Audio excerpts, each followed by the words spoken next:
jingle there. I love it. You know, we all need a good laugh right now, so I really appreciate the men and women in the behind the scenes that have come together to bring us a new segment called Finders Reapers, where the Grim Reaper, Stu here, is going to go through a list of UFAs out there, because there are several on the market, but more bargain steals, we were thinking. Somewhere that they'd be a really good fit, and why. No knock on these players' abilities, of course, but we're in kind of a funky COVID-related market here where there's some guys that didn't find a chair around the free agency deadline. Still good players. You might be able to get them at a real bargain. Okay, let's go through these bargain picks. Andreas Athanasiou is a name that comes to mind. Where do you think he could be a really good fit? Well, I really think, you know, we got some recent news. Dallas is going to be less than optimal, less than 100% healthy up front with the news about Sagan's pending surgery, or actually recovering from surgery past. Athanasiou could be a real depth add. I don't think it'd come as a surprise to anybody. He's been to 30 goals before. He's a proven 20-goal guy. And a guy, again, left kind of hovering in the ether, Jamie, between the club, Dallas, and Athanasiou. There's a very good chance. They've got 3.4 left in cap space, 3.4 million. There may be a way to come together on a deal, perhaps a 1, perhaps a 2-year deal for somebody like Athanasiou, where he could give them a little bounce up front. It'll be interesting to see. And if for no other reason, a team should sign him so their play-by-play guy can say his name so many times, right? It's such a great name. To be honest, it's really the reason I went there. I can't say Athanasiou too much in a broadcast. It's wonderful. Well, a guy that I remember from Minnesota, his days with the Wild, is Mikael Granlund. I'm surprised to see his name still out there. You know, I know he underperformed when he went to Nashville, but there was a time when he was thought to be, you know, a really solid player. Where do you think he could fit? Buffalo, to me, is a club that comes to mind. And again, Buffalo is in need of adding some depth pieces to give that upper tier, you know, some solid run support down below. And keep this in mind. 69 points, I think, was a career high for Mikael Granlund. You might know this well. You go all the way back to 2016-17 with the Minnesota Wild.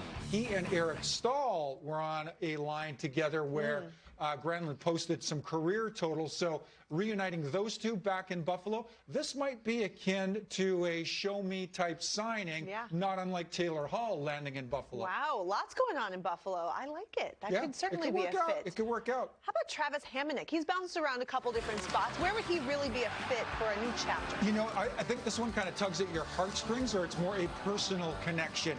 Travis Hamonic, for personal reasons, has been looking to get back to his home province of Manitoba for a good long while now. So a depth defender, a guy that can be your 6th, maybe 7th defenseman or so, and he's content in the latter stages of his career to play a somewhat modified or even reduced role, but could still play higher end minutes from one night to the next. Travis Hamonic in Winnipeg might be a transaction that works as well. I like it. You know, this guy has a really interesting story. Anthony Duclair was an all-star just last year for the Ottawa Senators. Then he really cooled off in the second half. He has chosen to represent himself. So he's still on the market and having discussions with several teams, but where should he land? It does not look like Mike Hoffman is going to re-sign with the Florida Panthers. That creates a bit of a void where the Panthers are concerned. Would anybody be surprised, Jamie, if Anthony Duclair goes out and rattles off 20 goals next year? I don't think so. And a club like the Florida Panthers could certainly use 20 goals from a guy like Duclair.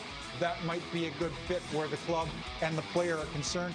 And here's an interesting kind of backdrop or context, all that. 11 million in cap space, plenty of space for Florida to get Duclair under contract. Yeah, they have that space because, as you mentioned, you know, Mike Hoffman not there, Dadonov not there, so they're going to have to find offense from somewhere. I would like that fit for Duclair. Okay. How about Mike Hoffman? He's not so much a bargain steal necessarily. At least we don't expect him to be. He might still be the biggest name on the market right now, but where should he go? How about Columbus? You like Columbus as I like it.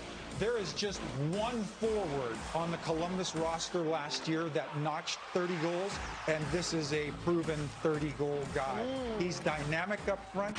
You might be able to button a Mike Hoffman down. Now, I don't think you're going to tie him up to term, given the marketplace, but a one-year deal may be in the cards for a Mike Hoffman, and he may be willing to venture into, say, the $6 million range to sign with a club like Columbus, and there may be a good fit there. So that's one potential landing spot for a guy like Hoffman, but I think probably remains the most dangerous guy out there in terms of offensive punch, the most dangerous guy out there in terms of the unrestricted category, still available in the marketplace. And we have seen fewer and fewer long-term deals because of the uncertainty, not only right now going on in the world, but also with, you know, expansion draft coming up and everything. So maybe, 1 or 2 year deal might be interesting for him. Let's talk goalies for a little bit. Craig Anderson's still on the market. Do you see him fitting in elsewhere?